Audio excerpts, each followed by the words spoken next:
Hello and welcome to another Warhammer 2v2 replay. Today I'm going to show you a matchup featuring the High Elves and the Dark Elves versus the Beastmen and the Lizardmen. I'm playing the High Elves, my friend MR Defender is playing the Dwarfs. On the far side it's Sparkobolo, who's in control of the Beastmen, and then we have the Gaming King 76 playing the Lizardmen. The map that we're playing on is called Herot Ridge, and it's a cool map because it's very balanced. It's a multiplayer map, and it has some trees, and it encourages an aggressive style of play because there's the ridge in the middle. There is a bit of tree cover, and I like that it sort of translates into some fluid games. Now, against the Beastmen, one tactic that I think can work really well, and I want to highlight right here, is right off the deployment, you can try and screen out the corners. The Beastmen often do a lot of shady business with their vanguard abilities, so if you're anticipating some vanguarded units, what you can do is take a chance to try and close off those corners.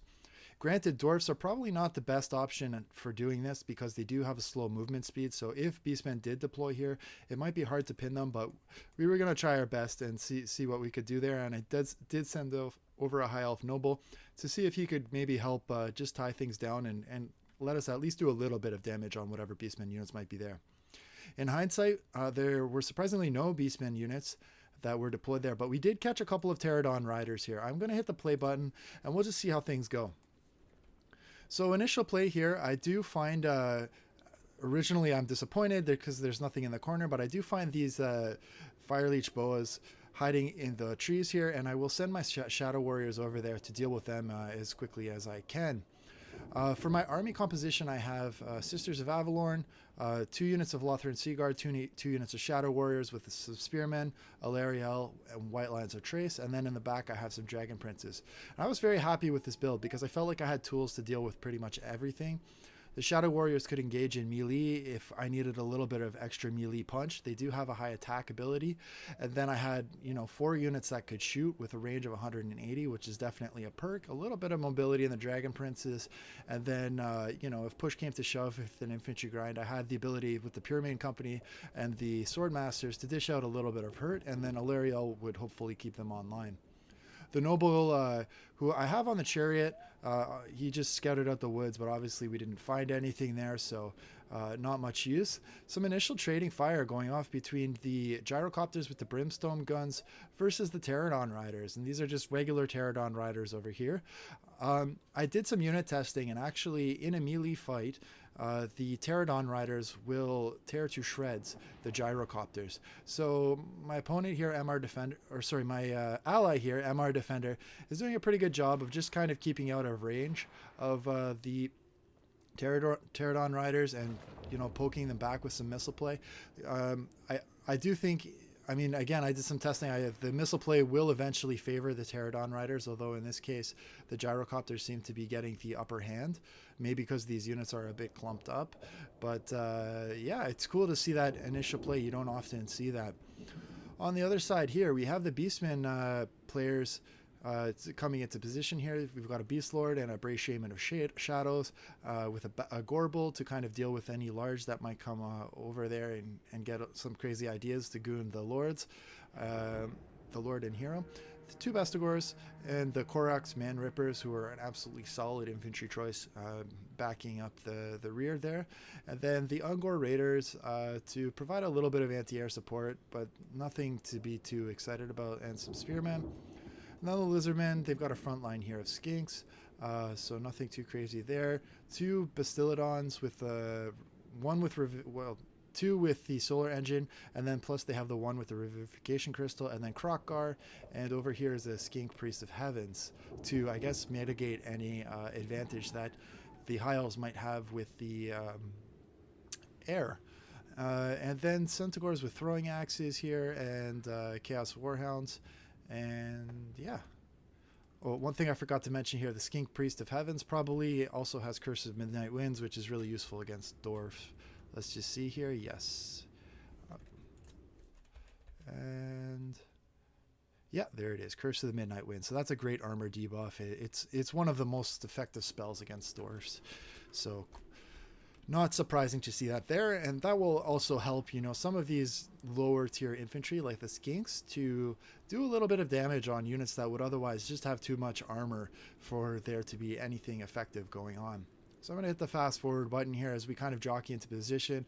I was shouting out to my friend MR Defender here, like, we got to hustle and reunite our forces, because we did take that initial attempt to screen off the corners. Our forces were not rallied, so had they pushed in right away, it would have been bad news for us. But thankfully, we were able to regroup here. The noble on the chariot, I just want to show you something kind of cool about this guy.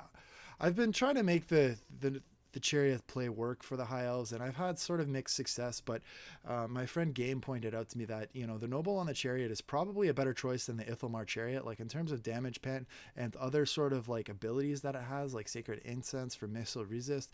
I think you get a lot more value out of him. Plus he has encourage, and he can just he's just offers so much utility.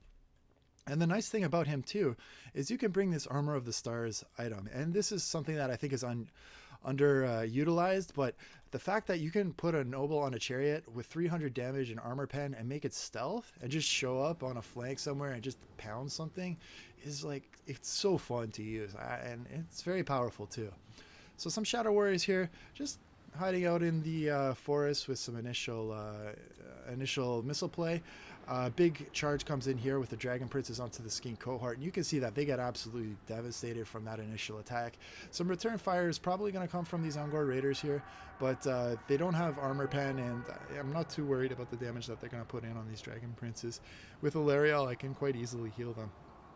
The Lothar and Seaguard are shooting into some skinks here. I'm okay with that because, you know, I'm not wasting the high value armor of the high value armor pen missiles of the Sisters of Avalorn on the skinks.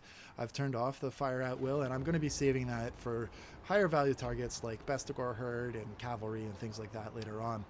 The noble has gone to work here, just plastering the Chaos Warhounds. The Shadow Warriors, I sent them into melee against those Chaos Warhounds, and the nice thing about having Shadow Warriors is they're not like pushovers in melee. I'm just going to show you here, they have a melee attack of 38, and in this case they have a melee defense of 34 because the martial prowess is still up. So in a sustained combat, like, they can do okay against light things like Chaos Warhounds and other things. Some devastating blasting charges going in on these Centaurs with great weapons, and with the support of the Noble and the Dragon's Princes, they absolutely like just take them to town. So initially the balance bar is tilting slightly in our favor, and we're feeling pretty good about ourselves. The Brimstone guns are not being too aggressive here. They're just sitting in the back waiting for their opportunity to contribute, and I think that's absolutely the right play. And now the higher value targets are starting to come into our reach. We've got the Bestigor Herds here. We've got the Korok's Man Rippers. So these are the types of targets that the Brimstone guns can really be doing work on. The Bestigor Herds did get into the Shadow Warriors, who were not on skirmish mode, so I will be pulling those back as soon as I can, but the Swordmasters are in a favorable matchup against the Korok's Man Rippers. It does say that they're losing slightly, but I think that is going to be a cost-effective trade for me. The Bestigor Herds have been backed up by some Skink cohort, but the Ironbreakers are tossing bombs into the front line, so nicely played there by MR Defender to keep these Ironbreakers free to chuck their bombs and away from the armor pen of those Bestigor Herds.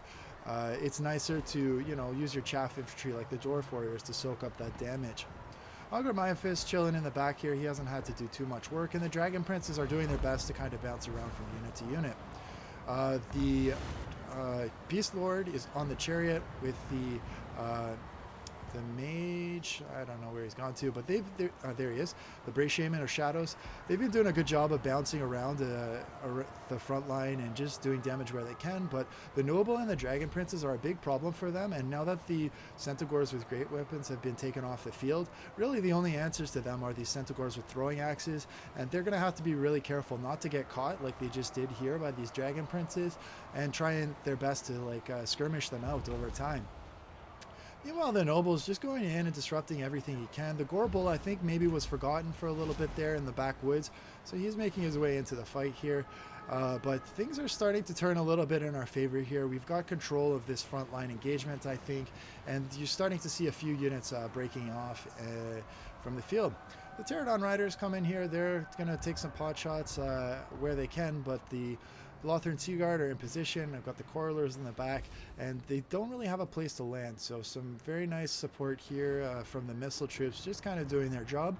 Gorbel has got into it with some iron breakers. Ideally, the Gorbel would probably want to be fighting the Noble, but without a snare, I don't really know how he would be able to keep that Noble on the chariot in place. So a bit of a tough situation for him. He can do okay work against the iron breakers, but it's not optimal for him. Let's take a look here. We've got the gyrocopters with the brimstone guns. It started picking off the revivification crystal, and if we can get the revivification crystal off the map, that's going to open up a lot of opportunities for us, because then we can snipe down these bastillons with solar engines without worrying about return or late game healing from them. Cats Warhounds have rallied, and it looks like the Centaurs with throwing axes have also rallied. I believe my Dragon Princes are very tattered or broken at this point. So let's take a look. Where did they go? Yeah, here they are. So just a sliver of health, and I only have 14 models left, so they're pretty much offline. So maybe a bit of a mobility advantage, tilting slightly back in the favor of our opponents here. But the archers are doing a lot of work here on this Gorbel. He has been caught up now with some giant slayers, and I think he just maybe hasn't quite noticed that that's been the case. So tough break for the Gorbel. With him out, that makes it a lot safer for my Noble to just kind of come around here and harass high value targets with impunity. This King Priest of Heavens is on foot, so the Noble with his anti-infantry bonus on the chariot is going to do extra work against him. So I was very happy to find my way in there. Krok-gar notices and makes his way over there. That's tough news for my Noble, but the Skink Priest of Heavens has fled, and hopefully my Noble will be able to escape out of there too. I do get him to pop Foe Seeker just before he flees off of the flees towards the hills here, and the 14 models of Dragon Princes come over to help out. But a big blast from, I don't know, I think that was Krok-gar, Hands of the Gods, just eliminates the Noble and wipes him off the map, says I'm fed up with you, which I was like, oh bummer, I do have Valerial, I could have healed him up, but yeah, what are you going to do? The White Lions of Trace Pyramid Company have gotten into this pretty beat up unit of Bestigor Herd, and I provide some support with Valerial. With their armor pen, they're going to be able to chop through the Bestigor Herd with no problem at all. They still have their martial prowess up, so that's a really nice situation for me. The Pyramid Company has this sundering of armor too, right? So the Bestigor Herd's going down to 65 armor, and yeah, that's really favorable situation. So at this point, I think the game is pretty much wrapped up. The only challenge for us is to lock down the Bray Shaman and the Beast Lord. So I'm gonna fast forward a little bit here, and we're just gonna watch the rest of this play out. But essentially all of the mainline troops have wiped off here. Krok-gar has gotten stuck up in some iron breakers and nothing really of too much value. The archers are able to shoot down the Bastillodon crystal. A big penundulum coming down on the White Lions, but not too much concern there because we're so far into it now. Krok-gar gets pinned. A big charge from the Dragon Princes will finish that off. And I guess the Beastmen, Lord and his other mage on the chariot have decided to just head for the hills because of army losses. So very fun game there. I think there were a few overall lessons. One, the Vanguard can work in the right situation. I think we didn't get max value from it in this game, but we did get an initial pick on a unit of Terradon Riders, so hey, not bad. And the other Terradon Riders took some damage there, so that was pretty cool.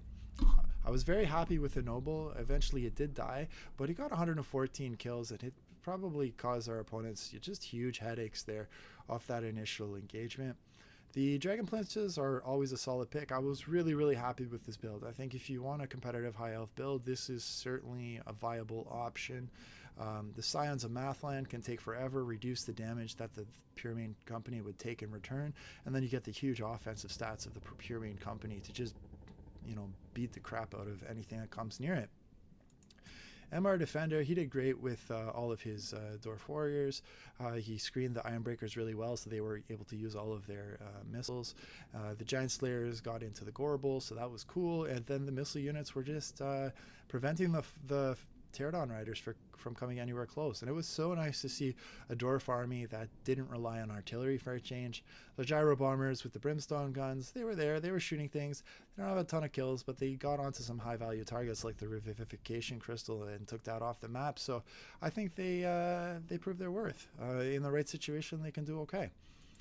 And then Gaming King, oh sorry, let's go sparkobolo. I think the Beastmen are maybe a little bit underpowered compared to some other factions. So, you know, it's always tough going against the high elf and dwarf combo. I think it's one of the strongest combos in the game because you have the mobility of the high elves and the resiliency of the dwarfs. And those two put together make it very, very hard to deal with them. But the Beastmen, you know, they tried their best there. The Bestigor herd are always a threat there. And I think maybe if the Chaos Warhounds had been kept in reserve until later in the fight, they could have been used to maybe chase off routing units instead of trying to initially engage right away on the Shadow Warriors, because there was nothing really that could follow up on the Shadow Warriors. And the Centaurs with great weapons, they're not really meant for fighting Shadow Warriors. They're meant for, you know, fighting the Dragon Princes, and probably in a 2-to-1 scenario because the Dragon Princes are very good cavalry. So yeah, the Centaurs with throwing axes, they did all right, though. They caused some problems for the Dragon Princes and picked up a chevron. And I like the play from the Beast Lord and the Bray Shaman. Those were active the entire game and just kind of bouncing around.